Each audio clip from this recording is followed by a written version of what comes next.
Indonesia, tanah penuh cerita.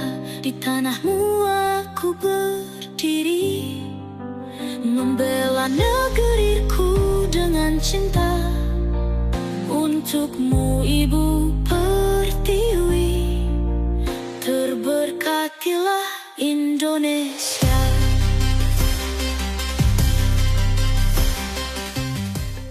Demi keagungan semesta, selamat datang di seri Kejeniusan Nusantara. Video ini hadir untuk berbagi kecerdasan mengenai kisah kasih hutan kita. Negara Indonesia itu pemilik hutan tropis terluas ketiga di dunia. Dengan curah hujan tinggi dan sinar matahari penuh sepanjang tahun, mestinya Indonesia leading di bidang kehutanan. Karena pohon tumbuh relatif cepat dibanding negara lain, seperti Finlandia, New Zealand, dan lain-lain, di mana kedua negara itu mendapatkan income sangat tinggi dari sektor kehutanan. Mereka bahkan sangat sejahtera dari hasil hutannya. Mereka mengelolanya dengan cermat dan nalar keramat. Sedangkan kita, saat ini sektor kehutanan justru sangat terpuruk. Kita tahu, luas kawasan hutan 125 juta hektare, atau 64% dari luas daratan Indonesia. Tapi sumbangan PNBP, sektor kehutanan untuk negara, hanya 6 triliun per tahun. Dari total 500 triliun PNBP Indonesia per tahun. Padahal sebelum tahun 1992, sektor kehutanan memberi sumbangan terbesar devisa negara, sampai 37%. Tetapi, alih-alih itu ditingkatkan, yang terjadi justru sebaliknya, makin kecil, dan hancur. Lucunya, kata orang, saat presidennya alumni Fakultas Kehutanan. Mengapa itu bisa terjadi? Kok bisa hutan makin hancur, saat dipimpin sarjana kehutanan? Hutan kita dieksploitasi sejak lama, dan berlanjut sampai sekarang. Tanpa roadmap yang kuat, dan berkelanjutan. Kalau ini terus berlangsung, nasib kita akan tandus, dan kurus bak gurun tanpa kesejukan. Seperti negeri Ethiopia, sangat mungkin terjadi. Dengan demikian, perlu kemauan politik sangat besar, untuk melestarikan hutan kita, demi kehidupan dan peradaban manusia. Mari kita diskusikan soal perih ini, dan buat protokol krisis kehutanan Indonesia.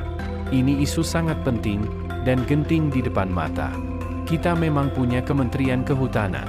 Tapi itu hanya menjamin deforestasi, yaitu penggundulan, penebangan, dan penghancuran hutan. Deforestasi merupakan proyek menghancurkan hutan, sehingga lahannya dapat dialihgunakan untuk penggunaan non-hutan. Seperti pertanian dan perkebunan, peternakan, atau permukiman. Kini, 30 juta hektare hutan dimusnahkan setiap tahun, tanpa usaha memperbaiki dan melestarikannya. Sungguh, ini tantangan yang maha dahsyat beratnya. Sedangkan data dari Global Forest Watch menunjukkan deforestasi di Indonesia mencapai 26,8 juta hektare sepanjang 2001 hingga 2019.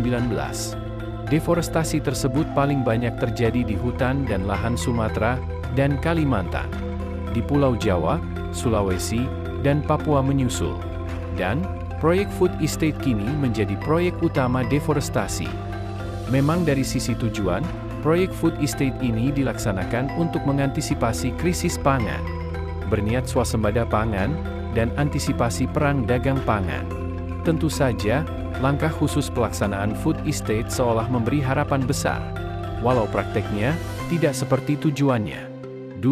Kita perlu memperbaikinya di lapangan.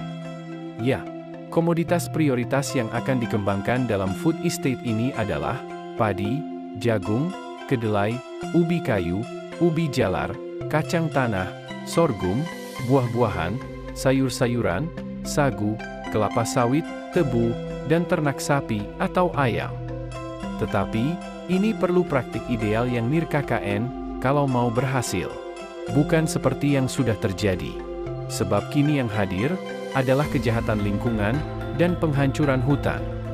Tentu saja, penyebab deforestasi di Indonesia mayoritas berasal dari aktivitas manusia, seperti pembakaran hutan, pembukaan lahan, penebangan pohon ilegal dan tidak terstruktur, serta pemanfaatan area hutan untuk pertambangan, pengeboran minyak, dan permukiman. Tetapi, semua hanya berlandaskan kerakusan, bukan kesetimbangan, ekoteoantropocentris. Di atas segalanya, kita harus buat kembali peta besar rekapitalisasi seluruh sektor kekayaan negeri. Hutan dan hasilnya, laut dan hasilnya, udara dan potensinya, tanah dan hasilnya. Upaya ini untuk memastikan alam kita stabil dan keadilan sosial terjamin. Ini tentu agar para pewaris negeri tak menangis karena mendapati warisan alamnya lestari. Tentu nanti remuk redam buat kita, perih merintih. Terlebih, puncaknya kita kini tak ada lagi mata kuliah geografi. Tapi, kita tetap harus berusaha. Semoga mestakum. Kisah Kasih Hutan Kita, oleh Yudhye Haryono. Sampai jumpa di seri Kejeniusan Nusantara berikutnya. Salam Indonesia. Padamu ku mengabdi, padamu ku berbakti. Bumi surgawi, ibu